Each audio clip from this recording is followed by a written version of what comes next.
Hello, and welcome to Apprenticeship.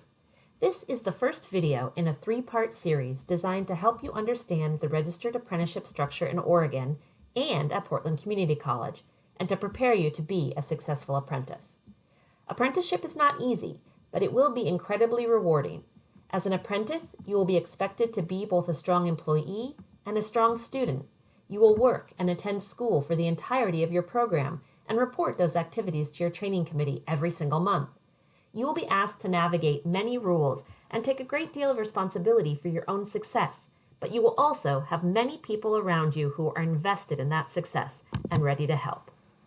In part one of this apprentice orientation, we will cover the overarching structure of registered apprenticeship in Oregon, the life cycle of a registered apprenticeship program from application to completion, and academic degree opportunities at PCC after completion of your apprenticeship.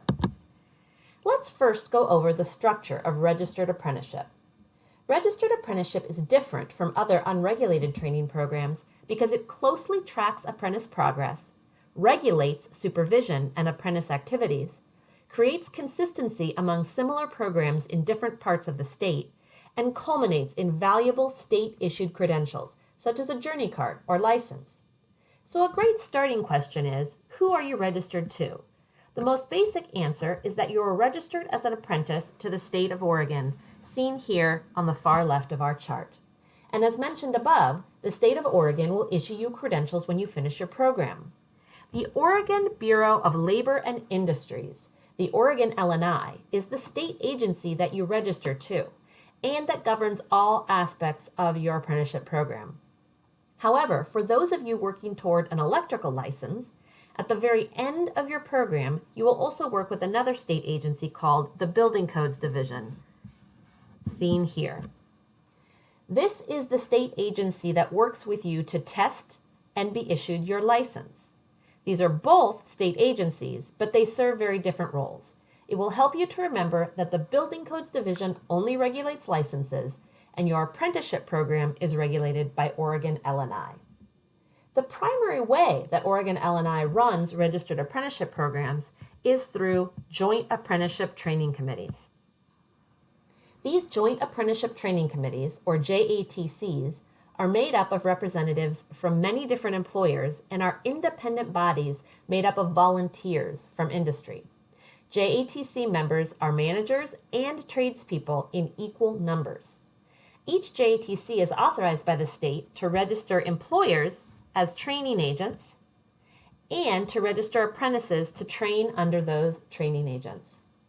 Because all the members of the JATCs are volunteers, it is very common for a JATC to partner with an outside group to help do the day-to-day administration required by the state. For your committee, that is PCC. But remember, PCC only serves as a representative of your JATC. It is the committee that makes the rules. And speaking of rules, your success as an apprentice will be greatly improved if you get to know these two important documents developed by your JATC. The standard, which is the rules and details of your program, and the policy, which is how the rules and details are enforced. Every JATC in the state is governed by a standard, which, as we mentioned, sets all the rules and details of your program. The policy document describes how those rules may be enforced by your JATC. The standard must be approved by the State Apprenticeship Council, and changes cannot be made without approval by the council. The policy does not need to be approved by the council, but can only describe enforcement of rules from the standard and cannot conflict with anything in the standard. The standard document is available online at the Oregon L&I website, but is also easy to find at the PCC Apprenticeship and Trades website shown here. You will also find the policy document at the PCC website. The most important thing to know about these documents is that nearly every question you may have about your program can be answered in one or the other of these two documents. There are several JATCs that are administered at PCC, so it's a good idea to always know who your committee is. Since it's the members of the committee that make the rules and policies of different committees can be very different.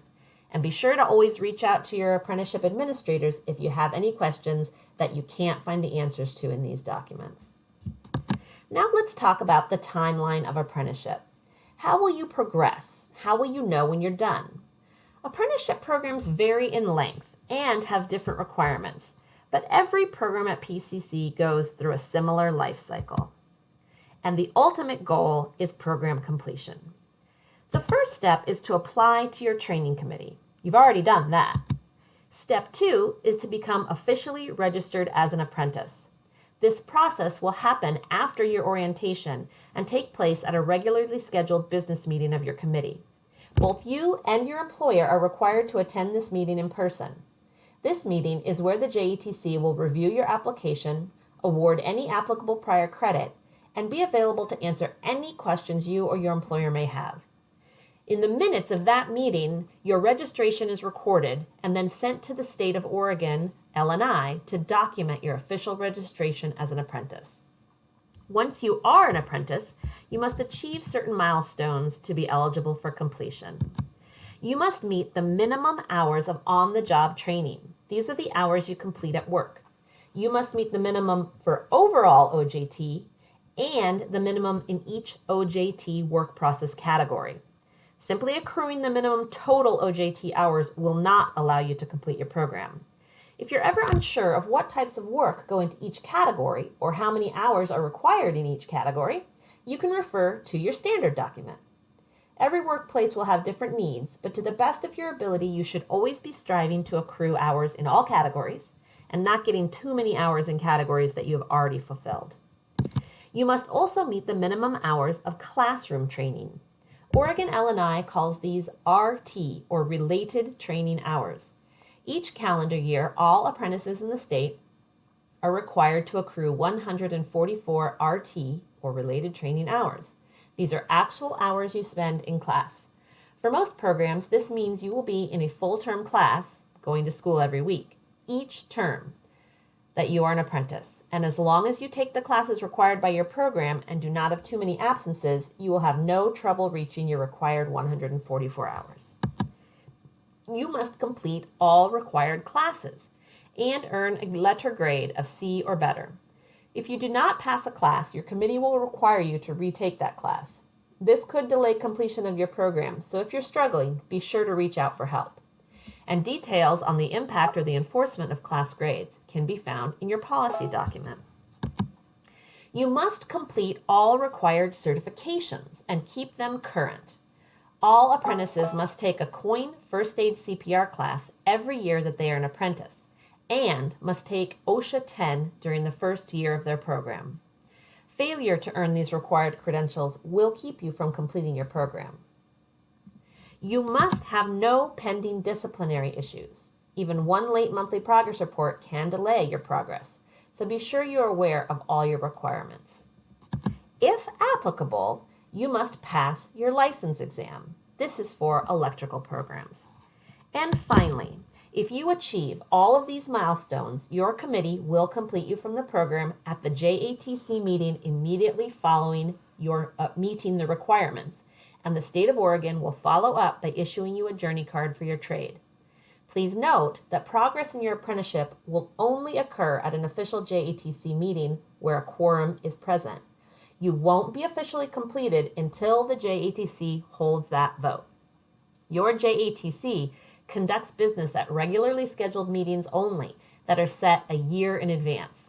The schedule is posted online, and it is a very good idea to know generally when your committee meets, because they can only take action for apprentices at a meeting, and some committees only meet every 3 months. Once you successfully complete a registered apprenticeship program, you may be close to earning an academic degree. Although your apprenticeship won't give you all 90 credits required for your degree, it will provide you 22 credits for prior learning for your journey card or license and up to 40 credits for your related training classes. If you take enough additional classes to get the required general ed and electives needed, you can earn Associate of Applied Science degree from PCC. A degree can be invaluable if you think you may be interested in transitioning to a management position, anticipating any career transitions, or think you may want to pursue a 4-year degree in the future. Once you complete your apprenticeship, if you want to learn more about the degree, just contact the Apprenticeship and Trades Department Chair. Thank you so much for your attention. This concludes Part 1. You now know how apprenticeship is structured in Oregon, how your apprenticeship will progress, and how to get an academic degree from PCC after you complete your program. Now, please stay tuned for Part 2, the steps to success.